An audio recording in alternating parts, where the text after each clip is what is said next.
করি, হ্যাঁ? ডটগুলা যদি আপনি একসাথে বিভিন্ন ডটগুলাকে লাইন আপ করেন, তাইলে হুম। খুব সহজেই বুঝতে পারবেন যে ও কোন ডাইরেকশনে যাচ্ছে। তো স্ক্যাটার ডটগুলা হলো একটা হলো যে দেখেন পিট হেগসেথ, সেক্রেটারি অফ ওয়ার এবং ডিফেন্স সেক্রেটারি। উনি বলছেন আজকে যে সিলেক্টিভ সার্ভিস একটা সিস্টেম আছে যেখানে আমেরিকাতে যে ১৭ থেকে ৩৪ বছর বয়স পর্যন্ত যে ছেলে মেয়ে আছে তাদেরকে এই সিলেক্টিভ সার্ভিসে রেজিস্টার করতে হয়। তো উনি বলছেন যে সবাইকে রেজিস্টার করার জন্য এবং রেডি থাকার জন্য ড্রাফট হবে। ড্রাফট মানে আমেরিকা একটা যুদ্ধের জন্য প্রস্তুত হচ্ছে। এই এন্ড অফ দ্য ইয়ার একটা যুদ্ধের জন্য রেডি থাকার জন্য যে এই যুদ্ধে যেতে হবে। তো যে এই যে ব্রেক টাইমটা, টাইম বাইং, তারপর আপনার এই যে সিজ ফায়ার, এগুলা হলো জাস্ট একটা টাইম বাই এবং যে প্রোডাকশন যেটা আছে, যেমন যে আপনার বিভিন্ন আর্মস সাপ্লাই কোম্পানিগুলা যারা এই যে মিসাইলগুলা তৈরি করে, তাদের প্রোডাকশনটা থ্রি ফোল্ড ৩ গুণ বাড়ানোর জন্য অর্ডার করা হয়েছে। এবং বাজেটে এইবার কি করা হয়েছে? যেখানে $1.2 ট্রিলিয়ন উইথ এ টি, হ্যাঁ? $1.2 ট্রিলিয়ন এর জায়গায় ওখানে এইবার বাজেট করা হয়েছে $1.7 ট্রিলিয়ন। হুম। হ্যাঁ?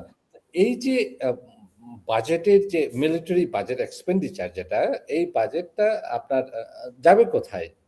এই বাজেটটা যাচ্ছে যে ওয়েপন সিস্টেমটাকে আরো আপগ্রেড করার জন্য এবং সাপ্লাইকে আরো বাড়ানোর জন্য। এবং এগুলা যাবে কোথায়? এই যে মিডল ইস্টে আসবে এবং যুদ্ধের জন্য ব্যবহৃত হবে। তবে একটা জিনিস, যে ইরানকে এই ইসরায়েল এবং আপনার আমেরিকা ইরানের উপর আঘাত আসুক এরকম সাউথ ওয়েস্ট এশিয়াতে এমন কোনো দেশকে শক্তিশালী হতে দিবে না। আপনি লিখে রাখেন এটা, যে ইসরায়েল এবং আমেরিকা এই সাউথ ওয়েস্ট এশিয়াতে এমন কোনো দেশকে ইরানের উপর আঘাত করতে পারে এমন কোনো দেশকে তারা সাস্টেইন করতে দিবে না। সিম্পল। তা এখন যে অবস্থা তৈরি হয়েছে, যে Benjamin Netanyahu, he is there for 30 years, ৩০ hmm. বছর থেকে ইসরায়েলের প্রধানমন্ত্রী আছেন এবং এই যে জায়নিস্টদের আপনি বলতে পারেন একজন বিগ লিডার এবং রিপ্রেজেন্টেটিভ। এই জায়নিস্টরা চাচ্ছে যে গ্রেটার ইসরায়েল তৈরি করা। তাতে এই হুম। গ্রেটার ইসরায়েল তৈরি করতে যে এখন অবস্টাকলটা কি? অবস্টাকল হলো ২ টা দেশ। একটা হলো ইরান, আরেকটা হলো টার্কি। যেখানে হুম। তাদের মিলিটারি মাইট অনেক স্ট্রং।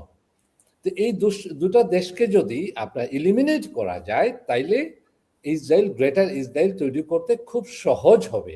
এবং আমাদের যে এরাব ওয়ার্ল্ডটা আছে, তারা তো তাদের নিজের সবকিছু, আমি কি বলবো, একটা কথা বলতে চাচ্ছিলাম কিন্তু সোশ্যাল মিডিয়াতে বলতে পারছি না। যে সবকিছু দিয়েও তারা চাচ্ছে যে তাদের ক্ষমতাটুকু যতদিন পারে সেই ক্ষমতাটুকু থাকার জন্য। আমার মনে হয় যে দেখেন, খুব শীঘ্রই এই যে স্যাটারডে যে প্ল্যান হচ্ছে, যে নেগোসিয়েশন হবে, এই নেগোসিয়েশন টিমে যারা আছেন তারা অলরেডি ফেল। হুম। যে মিডিয়েটর যারা, দে অলরেডি ট্রাই 2 না, টাইমস। মাঝখান থেকে কোথায় গেল? তুরস্ক, তারপরে এরাও তো নেগোসিয়েশনের টেবিলে ছিল। আপনি কি মনে তুরস্ক, করেন যে তুরস্ক ইরানের পক্ষ হয়ে কোনো কিছু করতে যাবে? রাশিয়া, চীন, এরা কোথায় গেল? এরা তো এখন হারায় গেল। হ্যাঁ, রাশিয়া এবং চীন ভেটো দিয়েছে জাতিসংঘে এবং হুম। তাদেরকে সাপোর্ট করে নাই। এবং বর্তমানে যে এটা হলো যে আমেরিকার যে জনগণ, সেই জনগণও 60% 65% জনগণ এই যুদ্ধটাকে ইল্লিগাল যুদ্ধ বলছে। তার কারণ হলো যে এই ওয়ারটা আপনার লিগ্যালিটি নেই। এই ওয়ারে যেতে হলে ফার্স্ট আর্টিকেল, আমি অনেকবার বলেছি যে আর্টিকেল 1 এটা বলেছে যে if the nation executive power things need to go on a war, then it must take the approval from the Congress. তো কংগ্রেসে তো এটা অ্যাপ্রুভাল পায়নি। এবং আর্টিকেল 2 উনি বারবার বলছেন এটা 1 না তার কারণ হলো উনি আর্টিকেল 2 টাকে এস্টাবলিশ করতে চাচ্ছেন যে ইজ এ এপিক ফিউরি। হ্যাঁ, it's a operation, it's a military operation.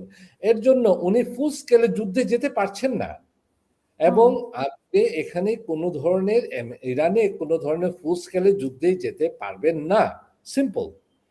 এবং এখানে যদি নিউক যদি ব্যবহার করেন, এই নিউকটা ব্যবহার করতে হলে ওনাকে একটা অ্যাপ্রুভালের প্রয়োজন আছে। He can do it, but যদি মনে করেন যে জয়েন্ট চিফ অফ স্টাফ এবং মিলিটারি লিডাররা যারা আছেন তারা যদি মনে করেন this is a against the humanity, crime against the humanity, they are not obligated to follow the order.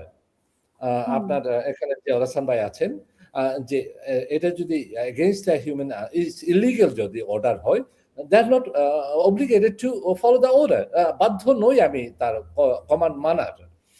তো আমার মনে হয় যে he's going to be in a back footed right after Saturday, এবং আমার মনে হচ্ছে যে it's going to be another fail, কারণ ইসরায়েল কখনো এটাকে this is the last opportunity for Zionists, যে জায়নিস্টদের এটা হলো লাস্ট অপরচুনিটি। এবং ইরান বর্তমান অবস্থায় তাদের যে ধরনের যে আপনার গত 8 মাস আগে যে অস্ত্রগুলা ব্যবহার করেছে এবং বর্তমানে যে ব্যবহার করে যাচ্ছে, এখন দে আর দ্য উইকেস্ট পয়েন্ট।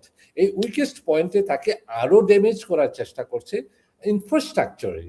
এবং আমার মনে হয় যে it's gonna fail again, Iran is not gonna back down. তার কারণ হলো যে ইরানের জনগণ তাদের সাপোর্টে আছে, ইসলামিক রেভলিউশনের পক্ষে আছে, আইআরজিসির পক্ষে আছে। আমার মনে হয় it's gonna drag this war for another month and a half.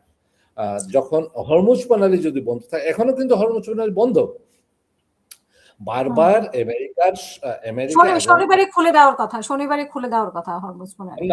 তাও আলোচনার উপর ডিপেন্ড করবে মনে হয়, তাই না? মানে কালকে আলোচনার উপর ডিপেন্ড করবে। আপনার কি মনে হয় 10টা চুক্তি যে দিয়েছে আপনার ইরান, যে সব মানে কালকের আলোচনাটা আসলে আমরা কিছুই বুঝতে পারছি না একটা এর মধ্যে।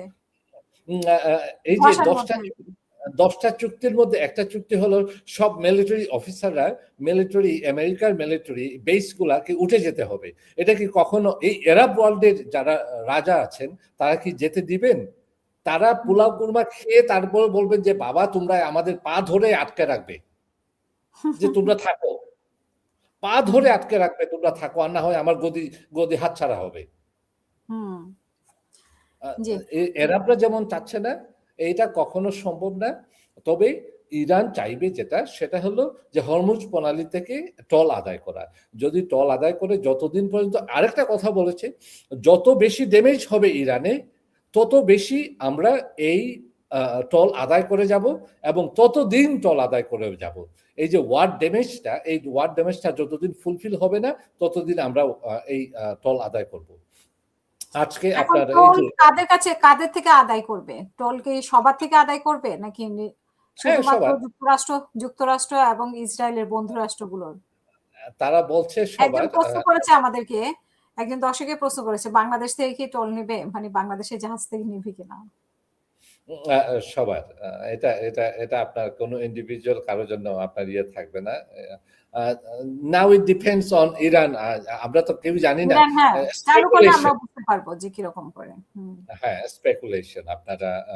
তো আমার মনে হচ্ছে যে এখানে আসিফ মনি এবং শাহবাজ শরীফ দে ট্রাইড, এবং এবার যদি ওনারা নোবেল প্রাইজ একটা ওনারা নিজের হাতে নিয়ে ডোনাল্ড ট্রাম্পকেও দিয়ে আসেন, বেঞ্জামিন নেতানিয়াহু এটাও শুনবেন না।